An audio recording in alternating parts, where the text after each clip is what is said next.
Welcome everyone. In today's show, I'm going to briefly discuss Maharaja, but this is not the classic 2004 area majority game from acclaimed designers Kramer and Kiesling, but instead is the new re-implemented version coming to Kickstarter from publisher Cranio Creations.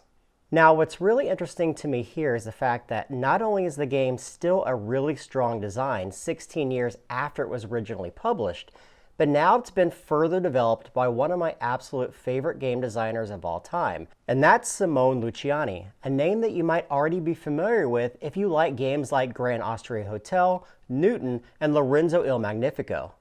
When it comes to this 2020 edition of the game, there are a variety of changes in this re-implementation, but before I get into that and more, let me give you a brief synopsis of what to expect, and just to know, everything that you see here are in fact prototype pieces, so please make sure you check out the Kickstarter page to see all the final components and art.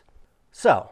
in Maharaja, you are a priest who is going to travel between different cities in India, building statues and shrines to your god to please the Maharaja, or the ruler or king of the area, scoring prestige points both during and at the end of the game, depending upon the city majorities that you reach, with the winning player having the most prestige points by the end of 7 rounds, or once any player completes their 7th statue. Now, the game is very simple to play. At the beginning of each of the 7 rounds, each player will simultaneously, in secret, plan 2 actions on their action wheel. The action wheel consists of all 9 of the possible actions in the game, including gaining money, buying their prestige points, building their shrines and statues, and even exchanging their variable and very powerful character tile with another player's character or one from the supply pool.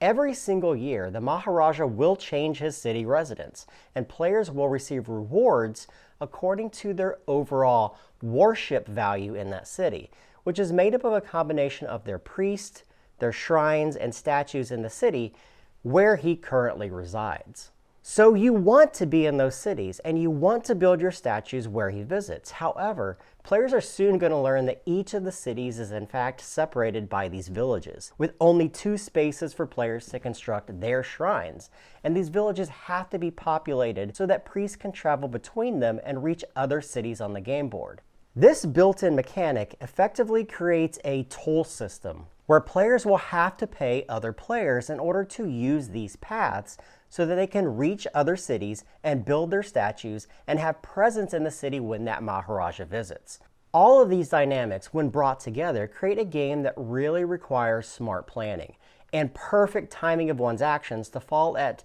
precise moments to most effectively score them prestige points and gain the money required to fuel their future turns.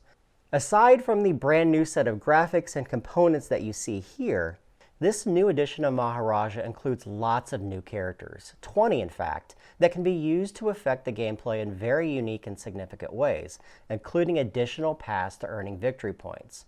Also, they've added an additional set of modular rules that can be added during the game and in the final scoring that completely change the way in-game and end-of-game scoring work, adding far more variability in the game than what existed in the 2004 original. All of these things aside, even 16 years later, Maharaja still holds an indelible charm to it by retaining its very simple set of rules, while also delivering a deceptively complex puzzle to figure out from round to round. If you have any questions about the game, make them in the comments below. Of course, please check out their Kickstarter page to see all the final components. Thank you for watching, and we'll see you guys next time. Hey everyone, if you enjoyed this video, please consider dinging the bell below. That's going to notify you of all the new videos that are uploaded to our channel. Give us a big ol' thumbs up, subscribe, and as always, you consider watching all of our other videos on the channel, one of which is right here to my left.